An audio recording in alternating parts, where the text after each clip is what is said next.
Alright guys, in today's video I've got Travis with us, and you might have seen him on the Filipino P channel, but Travis and I have a lot in common. Travis and I were at the same duty station in the Army at Fort Carson, Colorado, so we're going to get his story and how he ended up here living now in Dumaguete. Stick around.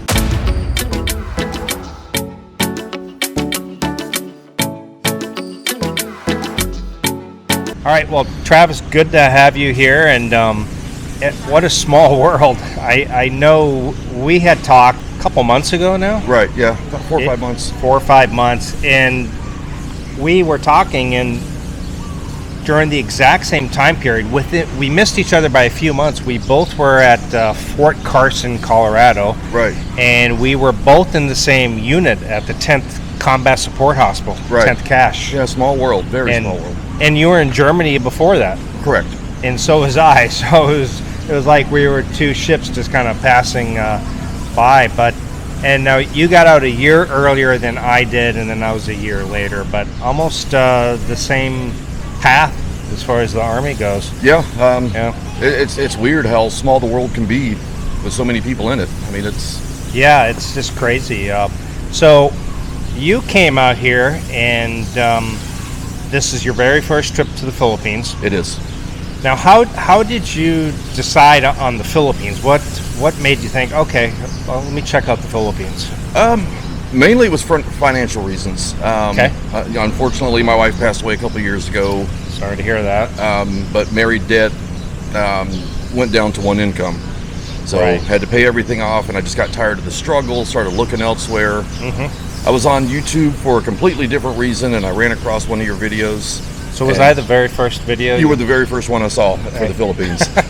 And it just kind of got my wheels turning, started doing some research, and after about a year of doing research into the laws, the customs, all that good stuff, reached out to you for a consultation, Yep. asked a few questions, and then about 2 months later I decided to just pull the trigger and come on out. Before you came out here, you had basically kind of finalized things and got rid of stuff, and yeah. It was a long process getting everything ready, just trying to get everything liquidated and stored and all that good stuff. But were you worried at all that you might come out here and say, oh gosh, that's not really what I expected? That's always a gamble, but I don't mind taking a chance.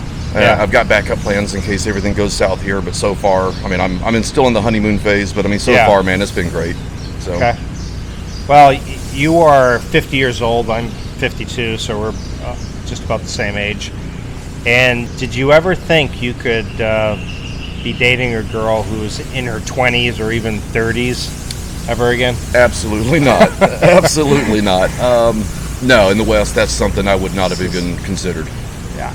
I had did a video at one time, and I called it Being Invisible in the West. And once you get into your 40s, you've almost become invisible to the 20s and 30s crowd. Most of the 40s too. Even the 40s, it's slim pickings. Yeah, and or large pickings, maybe. Yeah, yeah. And another thing that was really prevalent to me was most of the single people that are our age in the West. Yeah. With divorce being so prevalent out there, everybody was bitter from prior relationships, and they carry that bitterness on with them. Yeah, and it's tiring. So I think for us guys, we are extremely cautious. We don't want to go down a divorce again, losing our assets and our house and all that. Right. And women are also very guarded, and they don't want to put all their emotions out there, or they don't want to maybe commit fully. So, and they also kind of seem a bit entitled, A bit is a good term. 5 kids and 300 pounds, and they still feel like they're God's gift. Rate themselves a 10 out of 10. Yeah, exactly. So you got here 2 weeks ago, 3 weeks ago? Right at 3 weeks now. Okay, so you first came into Cebu. Right. Stayed in Cebu. I was supposed to stay there for about 3 weeks. Cebu to me is a good place to visit and have a good time. Yes. I chose it just to get over the initial culture shock. But after 2 weeks, I was ready to get out of there, so I shortened my time and came on over to Dumaguete. Did you have something in mind when you were coming out here? Like, did you envision something as far as a place to live? What were you looking for? Something a little on the quiet side. I left myself pretty open as far as expectations, but I did want something quieter, a little slower pace, more relaxed. Sure. And pretty much that's what I found since I've been here.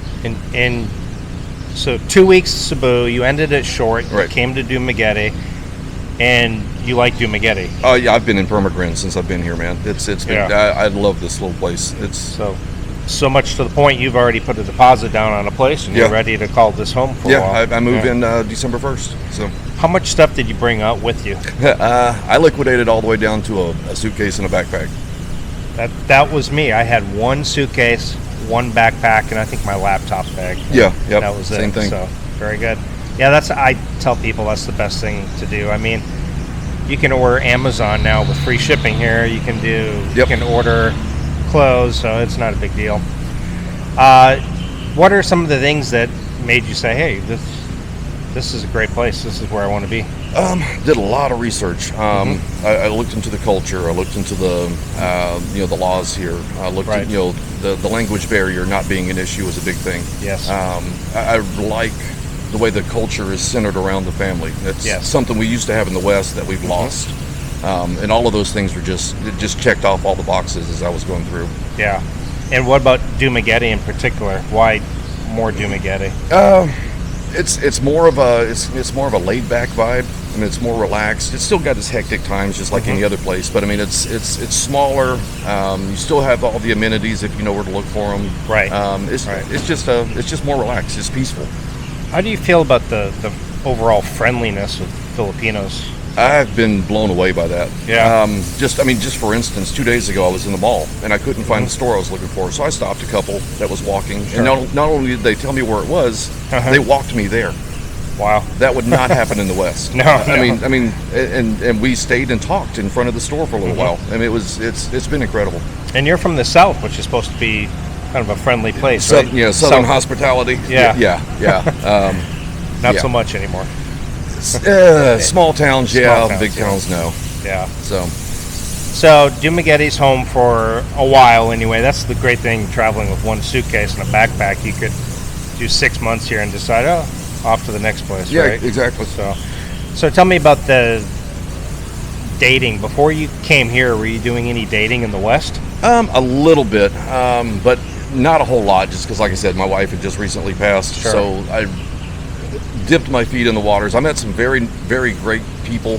Yeah. I maintained friendships with most of them. Sure. But it was nothing that I could take seriously at the time. Right. So nothing that made you say, "Wow, this is a girl I could."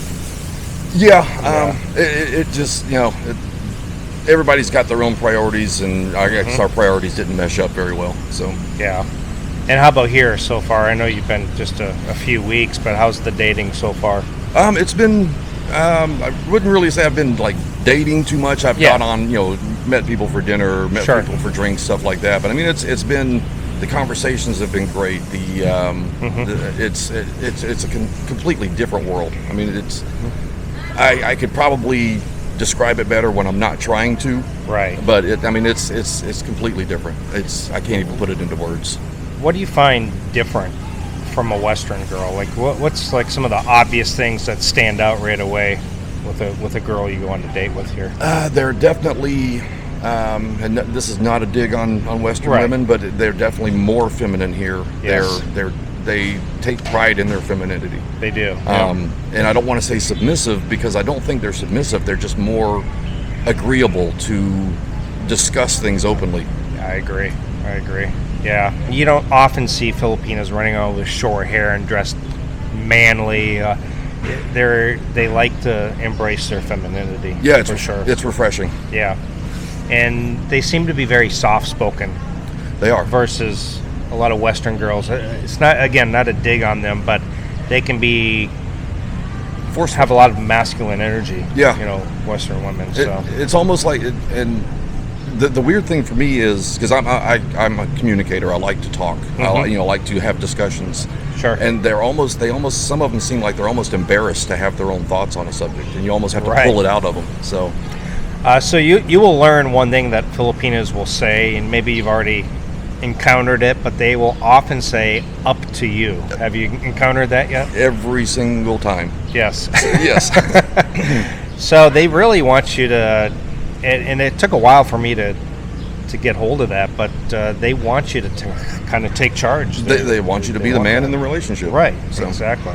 So, but at the same time, they also want you to be the breadwinner. I think we were discussing earlier, my wedding, which is just Saturday, cost me $2,000 for the entire thing. I'm talking wedding dress, tux, reception hall, food, everything, photographer, cake. My ex-wife's wedding dress was over $2,000 in the U.S. That's insane. It's just insane. It's definitely a breath of fresh air. Yeah. Everything here, I mean, it's from the food to the entertainment to just stopping for a cup of coffee. I mean, it's not only refreshing, but I cannot believe how little things cost here compared to what I'm used to in the States. It's... Now, you already found a place that you want to rent. Yeah. And you don't need to tell me location, but in the Dumaguete area, what kind of a place is it? How big of a place is it? I'm still getting used to the metric system out here, but U.S. standards, I'd put it probably at 1,200 square feet. That's a pretty decent sized place. Yeah. Is it a 1 bedroom, 2 bedroom? 2 bedroom. 2 bedroom, Yep. 1 bath, or? Let's see, 2 bedroom, 2 bath, and it's very nice, secluded area, little gated community. And how expensive was your place? It's just because of its location, it's a little bit pricier than what you usually hear on YouTube. It's about $600 a month, so that's still not bad. Well, that's about what I'm paying right now. About $600 with a private pool, and if you want nicer things, you want some Western type amenities. A lot of us do. We don't want to 100% embrace. Go live in a nipa hut, a bamboo hut. But but $600 a month, if you think about it. That was my car payment back home. Right, exactly. So it's wild. Yeah.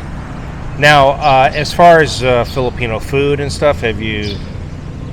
I'm loving the food, man. I hear a lot of complaints, but I love the food out here so far. Anything in particular that's a favorite so far? So, I had some killer pancit last night. Yeah, that's good. I ate until I thought I was going to pop. Wow. So good deal. It's been a pleasure meeting you in person. Like I said, we chatted a few months ago on a consultation, and then corresponded, and then just discovering that we were in Germany together. We were at Fort Carson together, and our paths were just like a few months apart. Small world, really. Yeah. Small world. Incredible. So Travis and I actually were talking about doing some diving. We both need refreshers. It's been 5 years for me. Yeah, 12 for me. So 12. So yeah. So anyway, pleasure meeting you, Hey, and you too, we'll be doing a dive together soon. So appreciate it. Thank you, Travis. Thanks.